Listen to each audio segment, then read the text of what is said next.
Hi guys, welcome to Click Chat with Venkatesh. Varun Chakravarthy our mystery bowler అతని గురించి మాట్లాడుకుందాం. I think everything about him is a mystery. Even అతని face చూడండి మీరు, అతని ఫేస్లో ఒక క్వశ్చన్ మార్క్ ఎక్స్ప్రెషన్ ఉంటుంది. ఏదో హడావిడిలో ఉన్నట్టుగా కూల్గా అనిపించాడు, కళ్ళు ఇంత పెద్దగా చేసుకుని క్వశ్చన్ మార్క్ ఎక్స్ప్రెషన్తో ఉంటాడు. So everything about him is a mystery. ఆ మిస్టరీ ఏంటో మనం చూద్దాం. అలాగే అతనికి T20 వరల్డ్ కప్లో స్థానం లభిస్తుందా లేదా అనే మిస్టరీని కూడా మనం ఛేదించే ప్రయత్నం చేద్దాం వీడియోలో. వరుణ్ చక్రవర్తి గురించి నేను ఒక ఇంట్రెస్టింగ్ ఆర్టికల్ చదివాను రీసెంట్గా. విజ్డన్ ఇండియా అనే పత్రికలో ఆద్య శర్మ అనే ఆయన రాశాడు. ఆయన ఏమంటాడంటే, Varun Chakravarthy was selected for India twice. ఎప్పుడు లాస్ట్ ఇయర్ వైట్ బాల్ సిరీస్కి ఆస్ట్రేలియాకి సెలెక్ట్ అయ్యాడు T20స్కి, కానీ ఇంజరీ వల్ల వెళ్ళలేదు. అప్పుడు అతనికి షోల్డర్ ఇంజరీ వచ్చింది. He was in a position to bowl, but throw వేయడానికి అతని shoulder injury which he picked up during the IPL. దానివల్ల అతను వెళ్ళలేదు. That is number 1. నెంబర్ 2 ఏంటంటే, అతను తర్వాత ఇంగ్లాండ్తో జరిగిన హోమ్ సిరీస్లో కూడా వైట్ బాల్ క్రికెట్కి సెలెక్ట్ అయ్యాడు T20స్కి. బట్ అప్పుడు ఏంటంటే he could not clear that yoyo test, fitness సంబంధించిన యోయో టెస్ట్ అతను క్లియర్ చేయలేకపోయాడు, కాబట్టి అప్పుడు కూడా మిస్ అయ్యాడు. అయితే ఈ మిస్ అవ్వడం వెనక ఒక మిస్టరీ ఉందా అని చెప్పి ఆ రచయిత అంటాడు. ఏంటంటే, because is a mystery bowler, అతని మిస్టరీని అందరికీ అర్థమయ్యేలాగా అతన్ని ఎక్స్పోజ్ చేస్తే ఇంటర్నేషనల్ క్రికెట్లో అతను ఒక సర్ప్రైజ్ వెపన్గా ఉండడు T20 వరల్డ్ కప్లో. అందుకనే అతన్ని ఇంజరీ పేరుతో ఇండియన్ టీం ఏమైనా దాచిపెట్టిందా అనే ఒక క్వశ్చన్ ఆయన రైజ్ చేశాడు. సో అది అంత కరెక్ట్గా అనిపించలేదు, కొంచెం మిస్టరీగానే ఉంది. ఎందుకంటే ఐ స్పోక్ టు మా చెల్లం సార్ ఉన్నాడు కదా, S. దినకర్, హిందూ కరెస్పాండెంట్. ఆయనతో కూడా ఈ విషయం అన్నాను నేను. అంటే ఆయన ఏమంటాడంటే, IPLలో అందరూ చూశారు అతన్ని, IPLలో హీ బౌల్డ్ ఫర్ 1.5 సీజన్, కొత్త ఏం కాదు, IPLలో చూశారు. వాళ్ళు కంప్యూటర్ అనలిస్ట్గా ఫుటేజ్ కూడా దొరుకుతుంది, can analyse frame by frame అతని బౌలింగ్ యాక్షన్ సంబంధించి. అండ్ అంతేకాకుండా అతన్ని నిజంగా దాచిపెట్టాలన్నది టీమ్ మేనేజ్మెంట్ ఉద్దేశం అయితే వేరే కారణం చెప్పేవారు, కానీ ఒక యంగ్స్టర్ని యోయో టెస్ట్ పాస్ కాలేదు, అతని ఫిట్నెస్తో సమస్యలు ఉన్నాయి, ఇలాంటి ఒక అతనికి డిమోరలైజ్ చేసే, అతన్ని మానసికంగా దెబ్బతీసే కారణాలు పెట్టి అతని మీద ఒక మచ్చ ఎందుకు ఏర్పరుస్తారు అని చెప్పి అతను అన్న జరిగింది. Yes, Dinakar seems to be 100% correct my friend. Yes, so అది పరిస్థితి. అయినా కూడా అతని గురించి ఎవ్రీథింగ్ రిమైన్స్ ఎ మిస్టరీ. ఎందుకంటే he started playing cricket at the age of 13 నుంచి 17 వరకు he was a wicket keeper batsmen. పెద్దగా అతను షైన్ కాలేదు వికెట్ కీపర్ బ్యాట్స్మెన్గా. తర్వాత అతని వదిలేసి ఇదంతా ఎందుకంటే చదువులో పడిపోయాడు.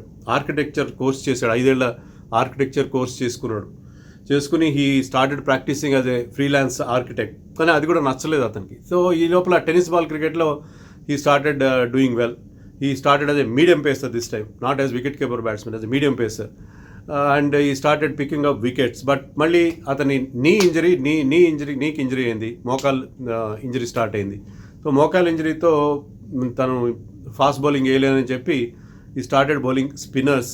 ఆ స్పిన్నర్స్ కూడా టెన్నిస్ బాల్లో స్పిన్నర్స్ని విపరీతం కొట్టేసిన పేస్ లేకపోతే, అందుకని ఏంటంటే స్టార్టెడ్ డెవలపింగ్ వేరియేషన్స్. ఎలాగైతే నటరాజన్ కూడా టెన్నిస్ బాల్ క్రికెట్ ఆడుతూ ఆ టెన్నిస్ బాల్లో దాన్ని ఈజీగా బ్యాట్స్మెన్ దాన్ని షాట్స్ కొడుతున్నారు కాబట్టి యార్కర్స్ డెవలప్ చేసుకున్నాడు అతను. యార్కర్ లెంత్ వేస్తే టెన్నిస్ బాల్తో కూడా చాలా డిఫికల్ట్ టు ఫేస్ అని చెప్పి ఆ రకంగా తన యార్కర్ అనే స్కిల్ డెవలప్ చేసిన. అలాగే దిస్ మ్యాన్ అవర్ వరుణ్ చక్రవర్తి ఏం చేశాడంటే, ఆ మిస్టరీ స్పిన్ అంటే రకరకాల, అతనికి ఎన్ని రకాల వేరియేషన్స్ ఉన్నాయంటే there are set to be 7 variations.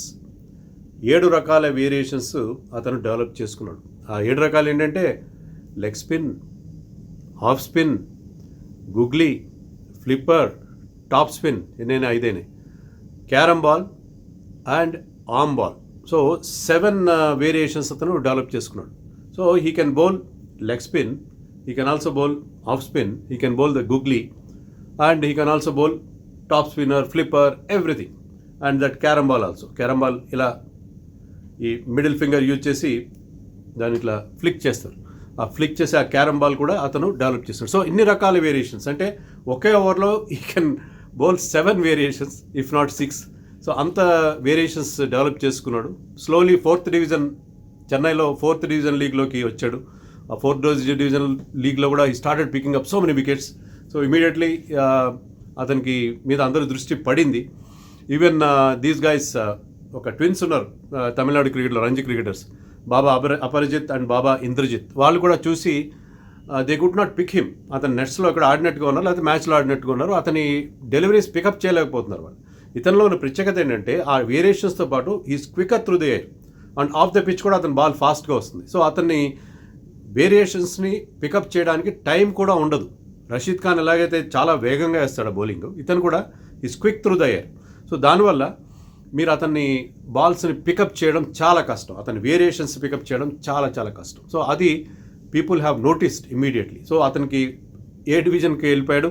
తర్వాత టీఎన్పిఎల్ హ్యాపెండ్. టీఎన్పిఎల్ 2018లో అనుకుంటా, 18లో he played for Madurai Panthers. Madurai Panthers అయినా ఎస్, మదురై ప్యాంథర్స్ ఆ టీం పేరు. మదురై ప్యాంథర్స్ 2018లో అంతవరకు Madurai Panthers were not at all doing well, చాలా పూర్గా ఉంది అసలు. కానీ because of his performance they won the title during that year. So దాంతో అతనికి బ్రహ్మాండమైన హైప్ వచ్చేసింది. And he bowled in CSK nets. DK Dinesh Karthik కూడా ఇతను చూసాడు, నచ్చాడు. He took him to KKR nets. Sunil నారాయణతో అతని కొన్ని మెళకువలు నేర్పించాడు. తర్వాత ఆక్షన్ హ్యాపెండ్ ఫర్ 2019 ఐపీఎల్. ఆ 2019 ఆక్షన్లో he went for an astronomical price 8.4 crores. Kings 11 Punjab took him. CSK and KKR also పోటీ పడ్డారు అతని కోసం. కానీ Kings 11 led by at the time by Ashwin, they picked him up. So అతని మీద అందరి దృష్టి పడింది. కానీ he played only 1 match during that season, he must have known. ఎందుకంటే ఆ 1 matchలో కేకేఆర్తో ఆడాడు. He gave away 25 runs in his first over. టోటల్గా 3 overs 35 runs ఇచ్చాడు, ఒక్క వికెట్ మాత్రం తీసుకోగలిగాడు. సో అతని debut in IPL was a damp squib, చాలా తేలిపోయింది. ఆ తర్వాత అతనికి ఫింగర్ ఇంజరీ. అతని కెరియర్లో మిస్టేక్ ఏంటంటే ఎప్పుడు ఇంజరీస్ అవుతుంటాయి అతనికి. అప్పుడు ఫింగర్ ఇంజరీ అయింది, ఆస్ట్రేలియా టూర్ అప్పుడు షోల్డర్ ఇంజరీ, తర్వాత యూఏ టెస్ట్ ఫెయిల్ కావడం.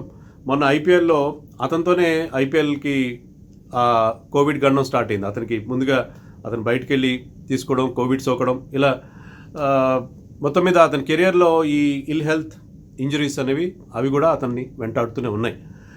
సో అప్పుడు ఒక్క మ్యాచ్తోనే అతని ఐపీఎల్ 2019 ముగిసిపోయింది. నెక్స్ట్ ఆక్షన్లో కింగ్స్ 11 రిలీజ్డ్ హిమ్. ఇప్పుడు పంజాబ్ కింగ్స్ ఆఫ్ కోర్స్ వాళ్ళు రిలీజ్ చేసిన తర్వాత KKR picked him up for 4 crores. And in 2020 he was a revelation. He bowled really well. He bowled in 13 matches and picked up 17 wickets at an very good average run rate of 6.84 run rate బాగుంది. He bowled those difficult overs and bowled really well.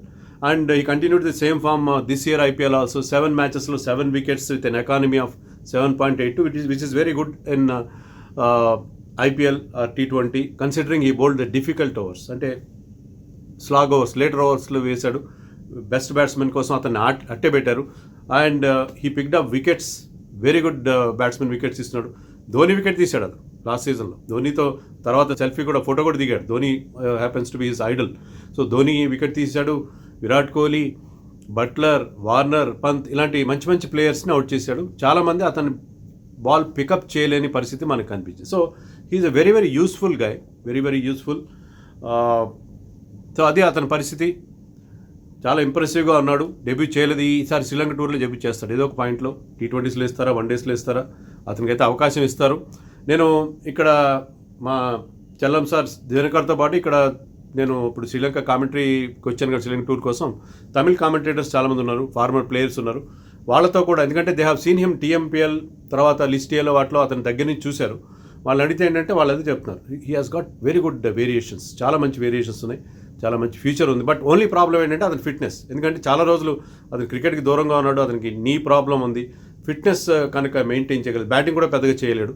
So ఆ fitness problem, మరి విరాట్ కోహ్లీ టీంలో ఫిట్నెస్కి చాలా importance ఉంటుంది కదా. Fitness కనుక maintain చేయగలిగితే he can be real asset. ముఖ్యంగా ఒక సర్ప్రైజ్ వెపన్ కాగలుగుతాడు మనకి T20 వరల్డ్ కప్లో ఖచ్చితంగా. ఎందుకంటే అతని వేరియేషన్స్ పికప్ చేయడం చాలా కష్టం. You cannot classify him as a leg spinner, you cannot classify him as N off spinner. He has got so many variations. So అతను ఖచ్చితంగా ఒక తురుపు ముక్క అయ్యే అవకాశం ఉంది హ్యాండిల్ ప్రాపర్లీ. అతని ఫిట్నెస్ విషయంలో కూడా ప్రాపర్గా హ్యాండిల్ చేస్తే, మనకి ఈ టూర్లో కనుక అతను బాగా పర్ఫామ్ చేస్తే అతనికి ఒక బంగారు భవిష్యత్తు అట్లీస్ట్. ఎందుకంటే మిస్టరీ బౌలర్స్ కొద్ది రోజుల తర్వాత సార్ట్అవుట్ అయిపోతారు, వాళ్ళని అందరూ అలవాటు పడిపోతారు. బట్ ఈసారి వరల్డ్ కప్లో అతను మనకు ఒక సర్ప్రైజ్ వెపన్ అయ్యే అవకాశం ఉంది. మరి దీని గురించి మీరేమనుకున్నారు నాకు కామెంట్స్లో చెప్పండి. అలాగే నేను ఆల్రెడీ కమ్యూనిటీ ట్యాబ్లో పెట్టాను, మీ ప్రశ్నలు అడగండి, శ్రీలంక సిరీస్ మీద మాత్రమే అడగండి. కమ్యూనిటీ నేను అక్కడ మాత్రం పోస్ట్ చేయండి, ట్విట్టర్లో ఇన్స్టాలో వద్దు. That's all for now. By. Please subscribe our channel for more updates on cricket.